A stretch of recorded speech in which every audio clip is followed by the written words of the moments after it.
rajin puasa, rajin mengaji, melakukan ibadah lainnya. Nah, di situ menunjukkan iman kita bagus. Tapi saat bersamaan kita mencela orang lain. Jika memang kata-kata kita tidak bisa mendatangkan manfaat, maka lebih baik bagi kita adalah diam. Harus mengusahakan diri agar tidak terlalu atau membuat prasangka terhadap orang lain, apalagi sesuatu itu adalah prasangka buruk.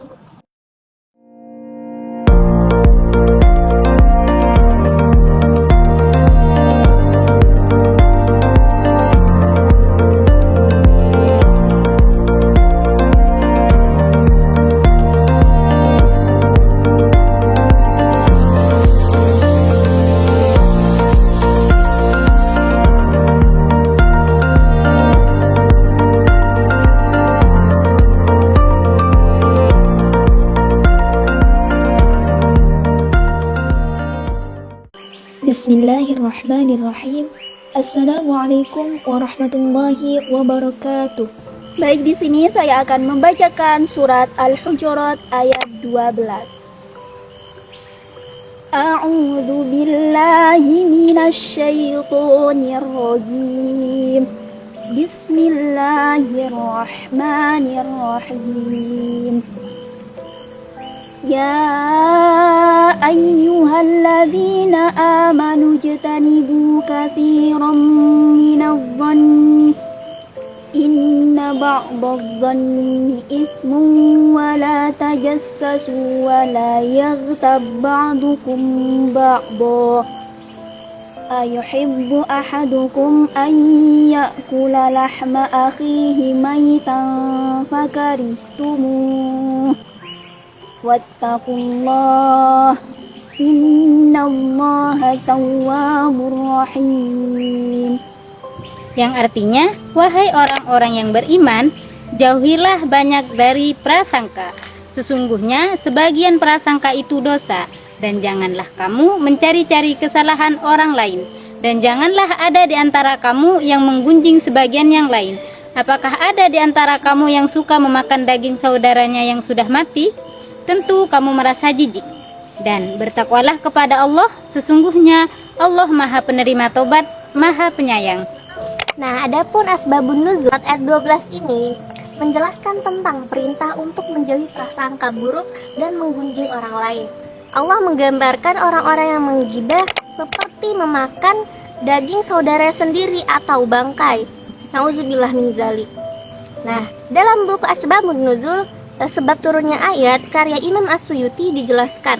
Asbabun nuzul ayat ini Ibnu Munzir meriwayatkan dari Ibnu Jarir. Dia berkata, orang-orang menyangka bahwa ayat ini turun bersamaan dengan Salman Al-Farisi yang makan kemudian tidurnya mendengkur. Nah, salah seorang laki-laki kemudian menuturkan makan dan tidurnya Salman, maka turunlah ayat ini. Nah, dalam tafsir Al-Muyassar Kementerian Agama Saudi disebutkan bahwa ayat 12 ini menjelaskan tentang menjauhi banyak prasangka buruk. Yang mana prasangka buruk itu terhadap orang-orang lain. Karena sesungguhnya sebagian dari dugaan tersebut adalah dosa. Maka kita dilarang untuk mencari aurat atau aib dari kaum muslimin tentunya. Oke, kita masuk ke dalam uraian tafsir. Dalam Quran Surah Al-Hujurat ayat 12 menjelaskan tentang larangan ghibah, yaitu menggunjing atau membicarakan aib orang lain. Nah, ayat ini juga melarang berburuk sangka dan mencari-cari kesalahan orang lain. Nah, berikut ini adalah beberapa tafsir tentang ghibah dalam surat Al-Hujurat ayat 12. Pertama, yaitu perumpamaan memakan daging saudaranya yang sudah mati. Nah, dalam tafsir Al-Munir dan tafsir Al-Misbah, ghibah diibaratkan sebagai memakan daging saudaranya yang sudah mati. Nah, hal ini karena memakan daging manusia adalah haram dan menjijikkan. Selanjutnya yaitu nomor 2, yaitu dosa besar. Nah, ghibah termasuk dosa besar yang dapat merusak hubungan sosial. Selanjutnya nomor 3, yaitu perilaku munafik. Nah, ghibah merupakan perilaku munafik, hina dan pengecut.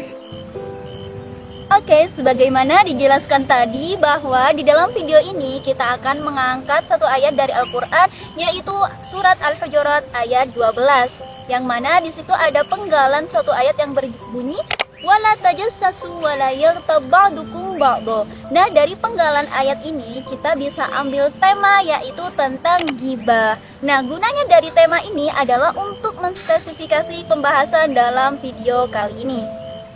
Dan sekarang kita akan memasuki pembahasan yang pertama, yaitu tentang definisi ghibah. Apa sih ghibah itu? Nah, secara bahasa, ghibah itu memiliki arti umpatan atau gunjingan. Dan kata umpatan itu sendiri di dalam Kamus Besar Bahasa Indonesia memiliki arti suatu perkataan yang membicarakan keburukan orang lain. Jadi, dari segi bahasa, ghibah itu bisa diidentikan dengan umpatan, gunjingan, dan gosip. Nah, sebagaimana kita ketahui bahwasannya ghibah ini sudah menjadi bahasa yang populer bagi kalangan muslim dan muslimah tentunya. Dan dari segi bahasa Arab, ghibah ini berasal dari kata ghaibun yang memiliki arti tersembunyi atau tidak nampak oleh mata. Secara istilah, ghibah itu yaitu membicarakan keburukan atau aib-aib orang lain yang tidak ada. Jadi, dapat kita simpulkan bahwasannya ghibah adalah membicarakan keburukan atau aib orang lain yang mana orang yang dibicarakan tersebut tidak senang dan tidak ada di dalam forum pembicaraan tersebut. Nah, kenapa sih kita perlu mengangkat tema ini? Karena ghibah sudah merajalela di masyarakat umum dan juga banyak orang yang menormalisasikan tentang ghibah tersebut.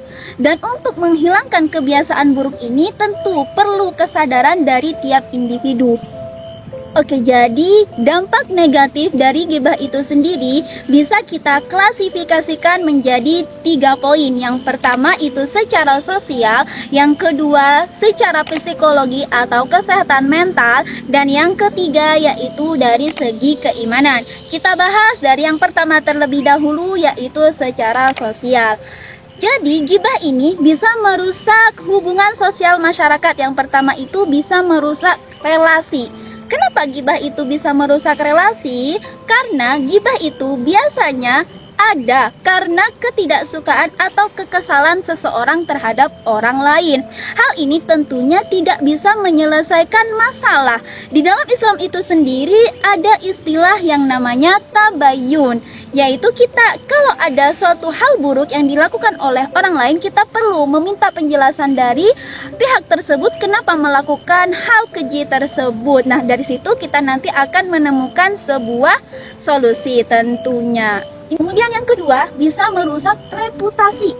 Kenapa? Karena jika seseorang itu suka dan doyan dengan ghibah, kebiasaannya itu menggibah, tentu dia akan kehilangan kepercayaan dari orang-orang sekitarnya, dari masyarakat sekitarnya. Tentu ghibah berdampak pada reputasi pelaku ghibah tersebut.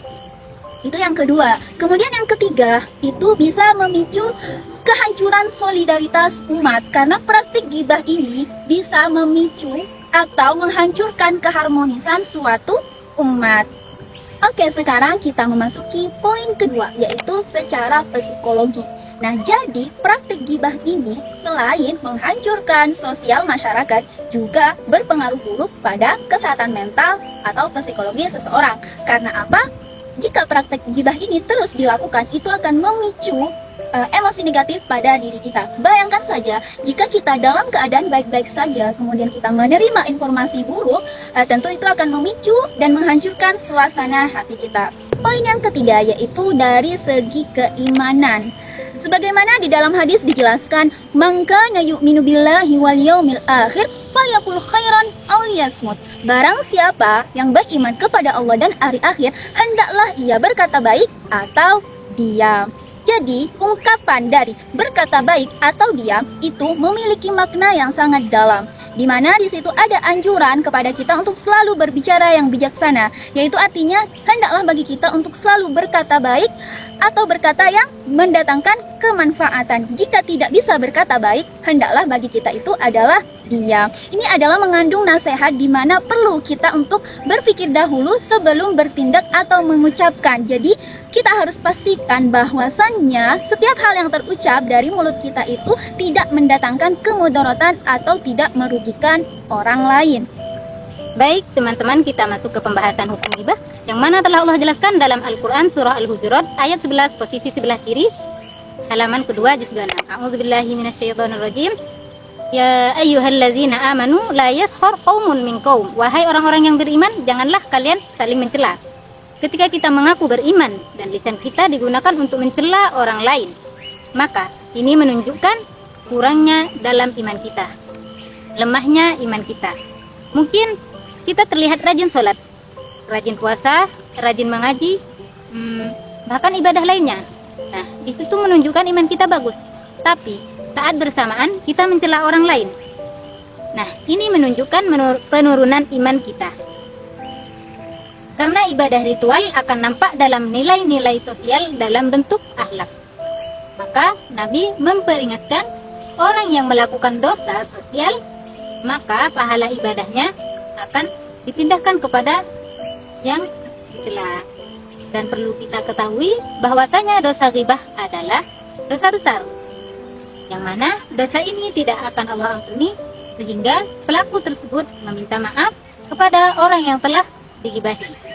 Ghibah juga adalah dosa antara manusia dengan manusia yang disebut hablum minan nas, hubungan antar manusia.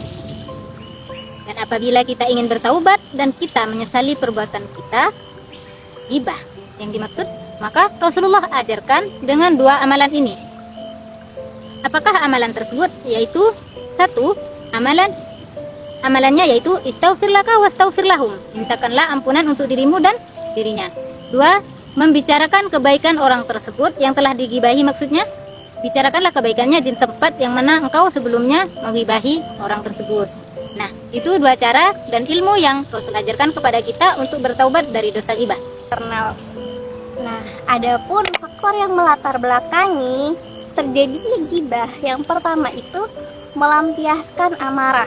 Hal ini terjadi karena seseorang itu merasa marah, membuat seseorang itu tidak menyukai sesuatu terhadap dirinya, hingga terpancinglah amarah itu.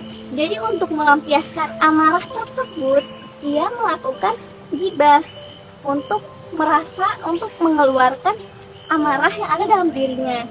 Nah, melampiaskan keamarah itu adalah tindakan yang sangat tidak dianjurkan dalam Islam. Nah, yang kedua yaitu menyesuaikan diri dengan teman-teman dan menjaga keharmonisan, karena ini membantu mereka. Maksudnya orang yang melakukan ghibah itu yaitu orang yang bahasanya itu orang yang caper ya. Maksudnya mereka itu melakukan ghibah karena ingin dipandang oleh teman-teman mereka, ingin diketahui teman-teman mereka, agar mereka tuh tidak merasa terpisah dari teman-teman. Nah, ini adalah salah satu sifat yang tidak terpuji dan salah satu sifat yang tidak patut untuk dicontohi. Kenapa hal itu dilakukan? Karena mereka itu ingin menyesuaikan dengan teman-temannya dan untuk menjaga keharmonisan dengan teman-temannya.